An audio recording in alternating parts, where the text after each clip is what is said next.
Greetings Netrunners, and welcome to our look at the new Earth Scions Datapack from the Red Sand cycle.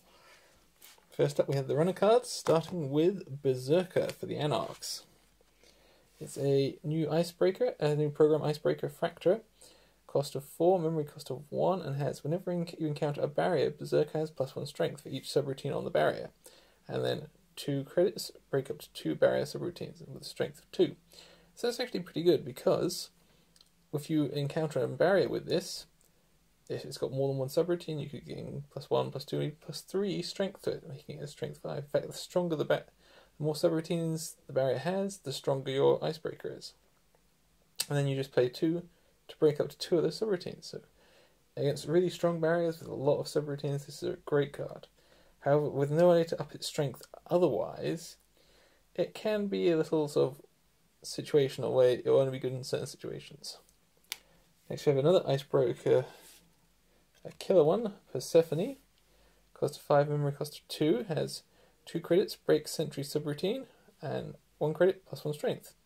And whenever you pass a sentry, you may trash the top card of the stack to trash 1 card from the top of R&D for each subroutine on that sentry that resolved. So let's think about that for a second. You find a sentry with some subroutines that aren't too damaging for you. You just let them all resolve and go straight. As long as it's in the run, you just let all the other subroutines resolve. For each one that you let resolve, you can trash a card from the top of your stack and have the Corp trash a card from the top of R&D.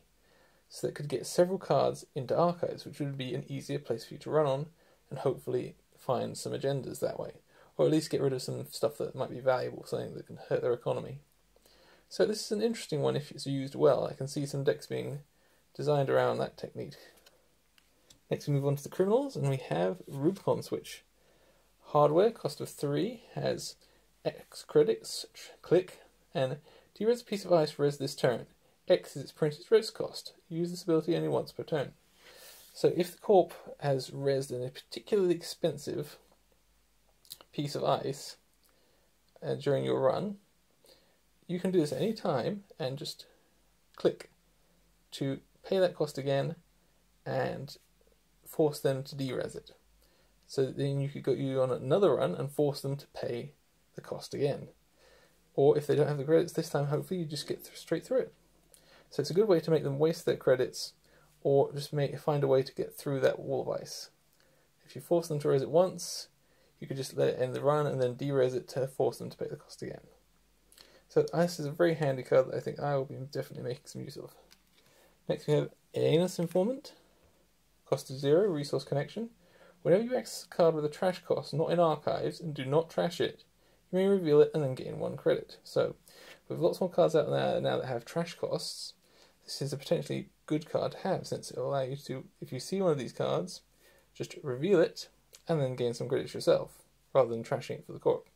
Of course, there will be several situations where you do want to trash it, but for the times that you don't really need to trash it, then this is a good card to have. Next we have Rosetta 2.0, cost of 3, resource virtual. Click, remove an installed program from the game. Search your stack for a non-virus program, shuffle your stack, then install that program, lowering the install cost by the cost of the program removed from the game.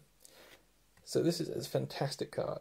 For just clicking and removing a program, you can instantly go and search for the exact program that you need in that situation and put it into play.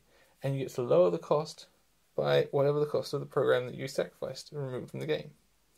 So if you had some mid-level expensive programs in the deck just for this purpose, you could remove them and go searching for the exact program you need and then put it into play for practically nothing.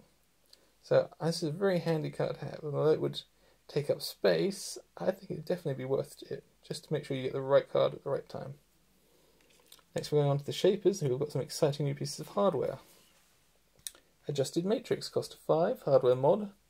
Install Adjusted Matrix on an icebreaker, host icebreaker gains, AI, and click, break ice subroutine. Now that is huge. Having an icebreaker that can just go click, break ice subroutine on any piece of ice, any at all, you don't have to be specific, is huge. And if you pair it with one like, say, Persephone, which has 1 credit plus 1 strength, you then have an icebreaker that has an easy way to get its strength up and you can just break any ice subroutines. You don't have to worry about being barrier or code gate or any of that.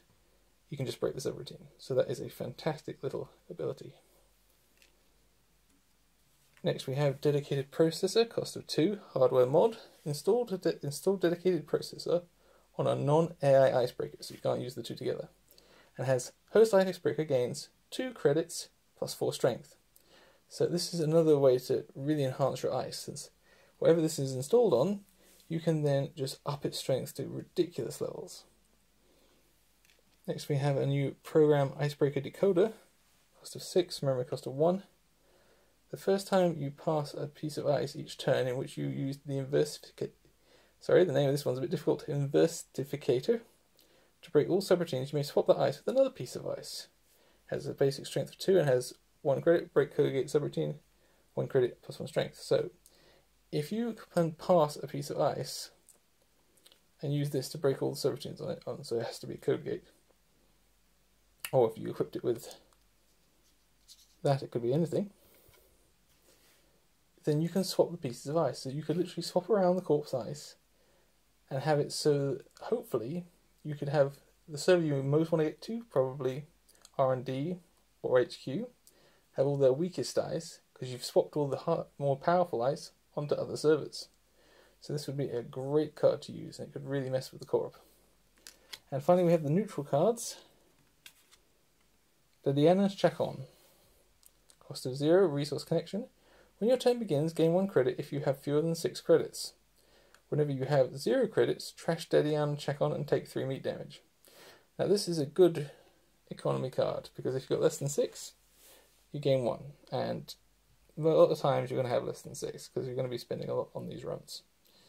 But the downside is whenever you have 0, you have to trash him and you take 3 meat damage. That's a lot of damage to take all at once. You just got to hope the corp doesn't have a way to empty your economy, your credit pool. So I think it's a bit risky to have, but if you're sure that the corp cannot take your credits from you, then he's a great one to have just to boost your economy every turn. That's it for the runner cards, Netrunners. Next time we'll be looking at the corp cards, so remember to stay tuned and like and subscribe.